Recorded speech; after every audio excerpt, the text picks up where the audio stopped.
যুক্তরাষ্ট্রের ওয়াশিংটনে গত সপ্তাহে মার্কিন প্রেসিডেন্ট ডোনাল্ড ট্রাম্প এবং ভারতীয় প্রধানমন্ত্রী নরেন্দ্র মোদীর মধ্যে একটি বৈঠক হয়। এই বৈঠকটি নানা আলোচনা ও সমালোচনার জন্ম দিয়েছে। বৈঠকের মূল আলোচনার বিষয় ছিল তাদের মধ্যেকার বাণিজ্য চুক্তির সম্পর্ক আরও গড়ে তোলা। এই চুক্তি বা এই বৈঠকের মাধ্যমে কোন দেশ বেশি লাভজনক অবস্থানে রয়েছে এবং কাকে লোকসান গুনতে হচ্ছে, চলুন দেখে নেওয়া যাক।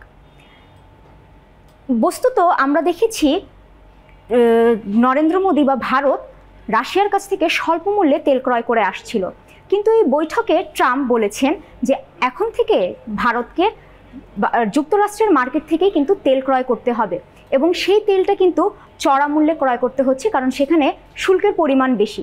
মোদী কিন্তু এই বিষয়টিকে অগ্রাহ্য করতে পারেননি।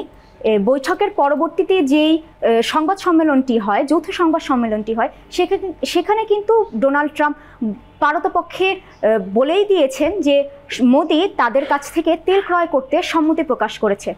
এখন এ সকল বিষয় নিয়ে বিভিন্ন আলোচক এবং সমালোচকদের মধ্যে নানা মতামতের তৈরি হয়েছে। তারা বলছেন যুক্তরাষ্ট্র অর্থাৎ ট্রাম্প অনেকটা চাপ প্রয়োগ করেই ভারতের কাছ থেকে নিজের ব্যবসার দ্বার প্রশস্ত করছেন। এ বিষয়ে বাংলাদেশ ইউনিভার্সিটি অফ প্রফেশনালসের সহকারী অধ্যাপক মোহাম্মদ মঈনুদ্দিন কিছু বক্তব্য দিয়েছেন। চলুন তার বক্তব্যগুলো শুনে নেওয়া যাক। প্রথমে আপনাকে বুঝতে হবে নরেন্দ্র মোদীর এই ডিপ্লোম্যাটিক ভিজিট আর এই প্রেস কনফারেন্সের এজেন্ডা কি ছিল। এই ভিজিটে ইউএসএ এবং ইন্ডিয়ার সম্পর্কের মধ্যে একটা নতুন মাত্রা যুক্ত হয়েছে। সেটা আপনি এক কথায় বলতে পারেন ইন্ডিয়ার জন্য রীতিমতো দুঃসংবাদ। ডোনাল্ড ট্রাম্প চাপ প্রয়োগ করছেন যেন ইন্ডিয়া রাশিয়ার কাছ থেকে আর সস্তায় তেল না কিনে ইউএস এর মার্কেট থেকে কেনে। সে ইন্ডিয়ার কাছে F-35 ফাইটার জেট বিক্রি করে $1 বিলিয়ন ইনকাম করতে চায়।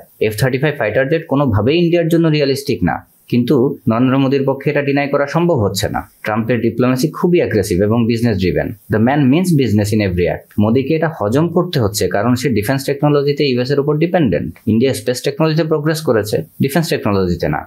ট্রাম্প কিন্তু তার আমেরিকা ফার্স্ট নীতিতে অনড় অবস্থানেই রয়েছেন। ট্রাম্পের সাথে মোদীর যে ব্যক্তিগত ভালো সম্পর্ক, সেগুলো কিন্তু তাদের এই বাণিজ্য চুক্তিতে বিশেষ একটা ভালো সুবিধা দিতে পারেনি ভারতকে। কেন বললাম এই কথাটা? কারণ সম্প্রতি আমরা দেখতে পাচ্ছি যে এই বৈঠকটার পরপরই কিন্তু ভারতে যুক্তরাষ্ট্র থেকে অবৈধ অভিবাসীদেরকে ফেরত পাঠানো হয় এবং সেটা 2 দফায়। প্রথম দফায় 119 জনকে ফেরত পাঠানো হয় এবং তার পরবর্তী দফায় 125 জনকে ফেরত পাঠানো হয়।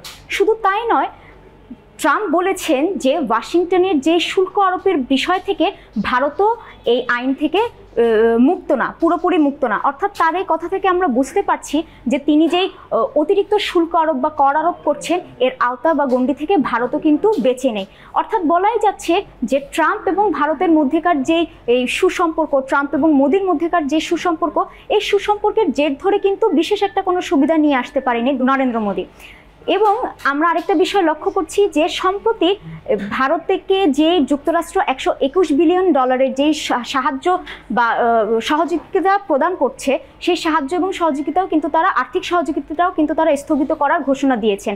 সম্প্রতি ইলন মাস্কের যেই গভর্নমেন্ট এফিসিয়েন্সি ডিপার্টমেন্ট রয়েছে, সেখান থেকে বলা হয়েছে যে $21 মিলিয়ন ভারতকে প্রেরণ করা বন্ধ করে দেওয়া হবে।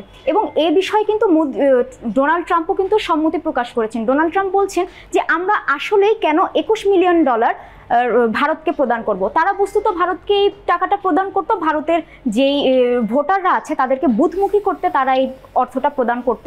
কিন্তু ডোনাল্ড ট্রাম্প বলছেন আমরা ভারতকে কেন এই অর্থটা প্রদান করব, কারণ ভারত কিন্তু কখনো ডোনাল্ড ট্রাম্প বা যুক্তরাষ্ট্রের কোনো কিছুতে কিন্তু শুল্ক ছাড় দেয়নি। তো সেক্ষেত্রে ডোনাল্ড ট্রাম্প বলছেন আমাকে যে যেরকম প্রদান করবে আমি কিন্তু তাকে সেটাই আবার পরবর্তীতে ফিডব্যাকটা দিব।